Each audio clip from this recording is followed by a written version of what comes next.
Okay, let's not pull any punches. I hated the old Mercedes-Benz CLA. It was uncomfortable, weirdly proportioned, and frankly a bit cheap feeling to wear the tri-point star, if you ask me. That said, this 2019 Mercedes-Benz A220 4MATIC feels like a complete reversal of that opinion. It is amazing how much I'm enjoying this car. For starters, it's a proper sedan with an upright greenhouse and a back seat that is small but still usable with enough headroom for an adult, unlike the old CLA, which was kind of a weird coupe four-door thing. Also, the exterior of this car looks a lot better, sort of like a tiny little Mercedes-Benz CLS, and the interior finally has materials and build quality that feels on par with a car that shares its pedigree with the mighty Mercedes S-Class, especially with the options we've got here. Well done, Benz. Now, one of my favorite features is the $310 ambient lighting package. With its 3-zone, 64-color RGB illumination, it looks amazing at nighttime. Don't buy this car without checking that box. Trust me, it's jaw-dropping.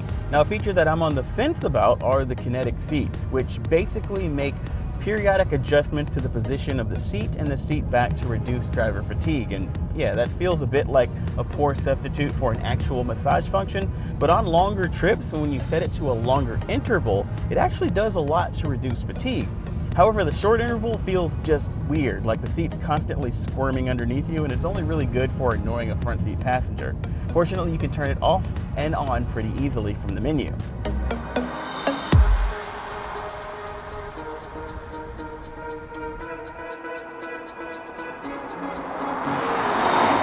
Now, under the hood, the A220 is rocking a 2-liter turbocharged 4-cylinder engine that makes 188 horsepower and 221 pound-feet of torque. And it's going to put that to all 4 contact patches via a 7-speed dual-clutch transmission and Mercedes-Benz's 4MATIC system. That last bit is optional. Now, that engine is a peach. It has really good low-end torque, which means that around town and off the line, it feels really good. And the DCT, while feeling really good when you're hammering it in sport mode, kinda sometimes feels a little bit clunky around town. Still, I'd trade a little bit of smoothness for shifts this good any day of the week. I'll just leave it in sport mode and it'll be fine, right? Now, if I'm gonna leave it in sport mode all the time, it's gonna cost me a couple of MPG. Fortunately, we're still doing a little bit better than we were with the CLA, with an EPA estimate of around 30 miles per gallon combined versus the old 28 miles per gallon. I'm averaging a little bit less than that, but I think we're still gonna call it a net positive. Now, we talk a lot about technology in a separate video, but I gotta mention the Mercedes-Benz MBUX infotainment system, which is a huge improvement over the old command system. We've got 2 large 10.25-inch screens, one for a digital instrument cluster and one for our infotainment, and they're highly customizable and very well laid out. We've got a lot of new features, for example, the Hey Mercedes voice assistant, and there's a lot of ways that you can intuitively interact with the system. Everything from voice commands to the touch controller here to steering wheel controls to just touching the touch screen. It's a touch screen now. Now, if you're really interested in the ins and outs of MBUX, be sure to check out our deep dive into the technology in the new Mercedes GLE, which has this same infotainment system, albeit with a slightly larger screen. It's definitely worth checking out. One little tech nitpick is that all of the USB ports, there are about 5 of them in this car, are USB-C, which is good for me. I've switched all of my accessories to that, but a lot of you are going to be living dongle life in your car if you choose to go with the A-Class.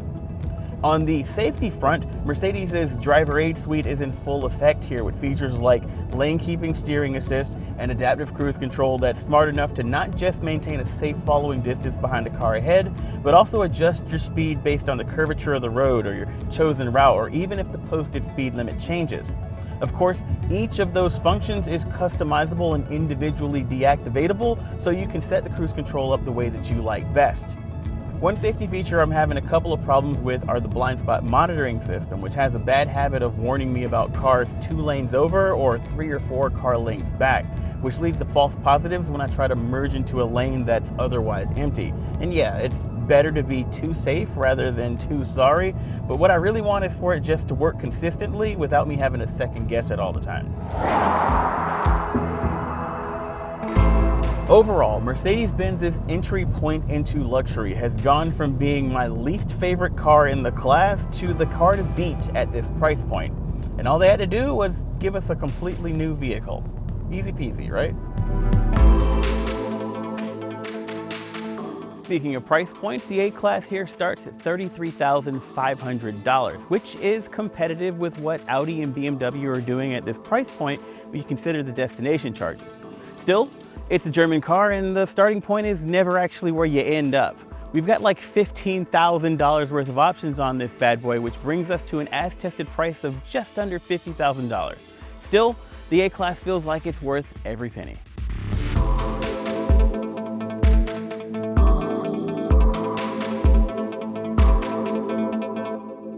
Okay, maybe not every single penny, but I think the Benz is my favorite right now in the compact luxury class. But I know you've got really strong opinions, and I want to hear them in the comments below. Let us know what will be your pick for entry-level luxury. While you're down there, hit the subscribe button for even more cool car tech videos from the Roadshow crew.